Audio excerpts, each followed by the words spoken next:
Sila yung nauna, wala nang ginawa, kundi puro patira ng tira sa atin. Wala na nga kaming tahimik. We were giving you the moment. Sa inyo na yung February 11. At sa amin yung February 13. Love the moment. Pero, bakit tayo tinitira? Ibig bang sabihin, takot sila sa atin? Ha? Isa na indicator dyan. Kasi kung insignificant opposition tayo, bakit ko pakialaman kung sino-sino yan sila? Bahala kayo dyan, mga insignificant kayo. Pero the mere fact that the knowledge that the President of the Republic of the Philippines ang tumitira, ibig sabihin, we are somebody. Diba? Ano ibig sabihin yan? Gusto ko lang sagutin. Ito, sagutin ko lang.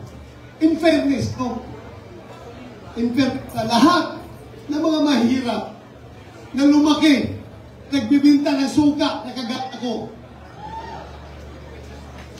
Napakasakit po pakinggan na kami daw, yung aming team sa PDP, ay parang nagbibinta lang daw ng suka, tapos binigyan ng sikusin.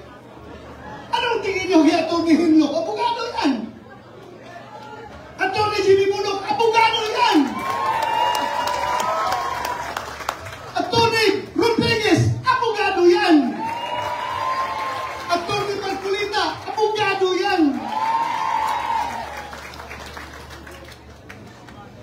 Ako, hindi ako abogado. Pero, murag abogado. Ako lang, talagang, alam nyo, yung suka, maliit pa ako, yung lolo ko po, Mananggite. Alam niyo, Mananggite? Lumaakyat sa puno ng niyog para kukuha ng tuba. Sinasamahan ko yan every morning. Ako ang nasa ikalim ng puno, kasi yung tuba na kinukuha niya sa taas, binababa niya, ako nakatanggap. At yung tuba na kinukuha niya, binibinta niya yan. Kapag hindi na binta ang tuba, kinabukasan, bahal na yan.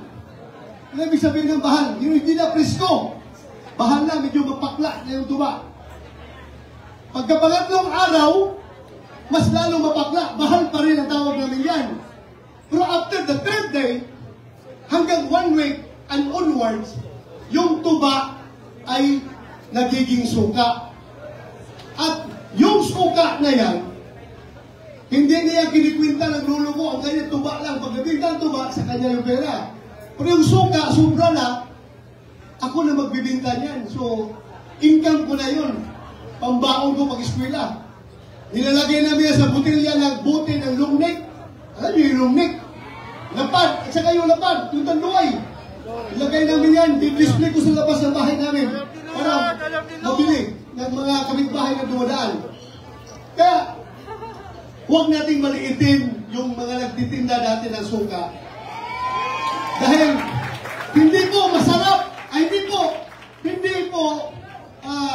hindi po bawal mangarap ang isang nagtitinda ng suka na magiging senador.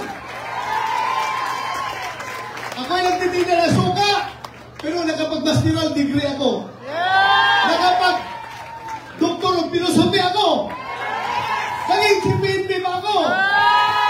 Ngayon, naging senador pa. Kaya sa lahat ng nagtitinda ng suka dyan, malaki ang chance nyo na magiging senador.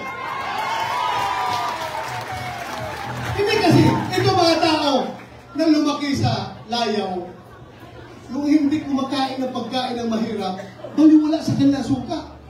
Pero sa ating mga mahirap, very essential ang suka sa ating kusina. Dahil hindi masarap ang tuyo, hindi masarap ang bulad, hindi masarap ang daing kung walang suka. Kaya, sige lang, tawagin ninyo kaming Team Suka. Okay lang. Team Suka, basta importante, kami ang nagpapasarap sa ulam ng mga taong mahihirap. Diba? Kasi kung walang suka, hindi masarap yung daing, yung tuyo. Masakit masyadong malunok yung kanin na ang presyo ay tag 50 pesos, hindi 20 pesos, ha? Hindi 20 pesos ang kilo ng bigas. 50 pesos to 58 pesos. Minsan nakabot pa ng 60 pesos. Kami po ang tumutulong na malunok ng ordinaryong tao yung kanin na mahal dahil sa suka na sinasawsaw yung bulan. So okay lang, tawagin nyo kaming Team Suka, no problem. Basta kami ang suka sa buhay ninyo. Ha?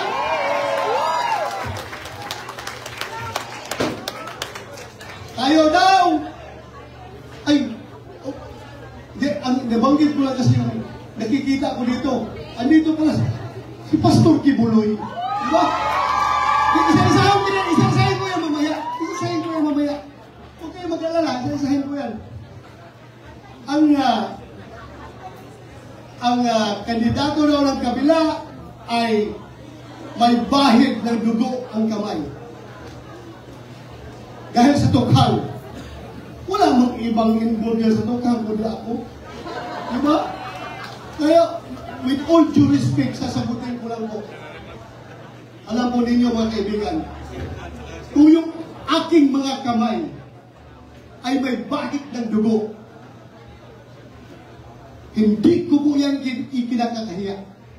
Kung yung aking mga kamay ngayon ay may bahid ng dugo, dugo na masasamang tao, kung kinakailangan na madumihan ng dugo ng masamang tao ang aking kamay para maprotektahan ang buhay ng mga matitino, mababait at mga law-abiding citizen, gagawin ko po yung itaga nyo sa bato. Gagawin ko yan.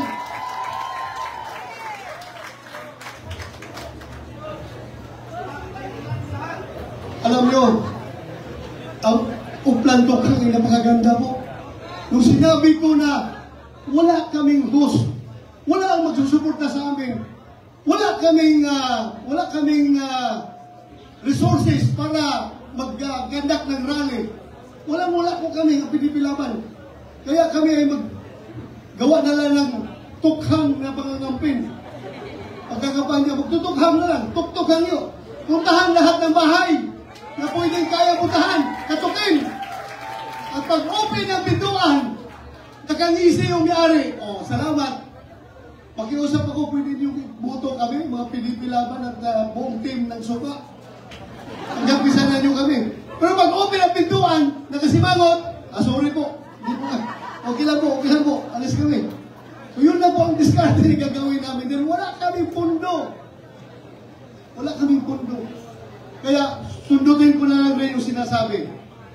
Sinasabi kaya ni Atty. Jimmy Bundok na kami sa Senado, Senator Bongo, Senator Robinson Padilla at ako, wala po kami magagawa kahit anong gawin namin. Objection, Your Honor, Mr. President. Objection, Mr. President. O kung hindi kami pakinggan, kahit mag-book out kami, hindi, wala pa rin mangyayari. Dahil numbers game yan. Majority rules. At tulad kami, we cannot the majority. Kaya, kailangan namin ang suporta. Kung kami pabalikin ninyo sa Senado, kami ni Senator Bongo, talagang kailangan namin na makakasama Atty. J.B. Hinlo, Atty. Rodriguez, Atty. Raul Ambino, Atty. Marcolita. Napakagaling na abogado. Kailangan natin. At ang pinaka-importante, si Pastor Apollo Kibuloy. Kahit na kaming lahat na kasama namin ay mga abogado, kailangan pa rin natin ng man of God para sa aming spiritual na direksyon.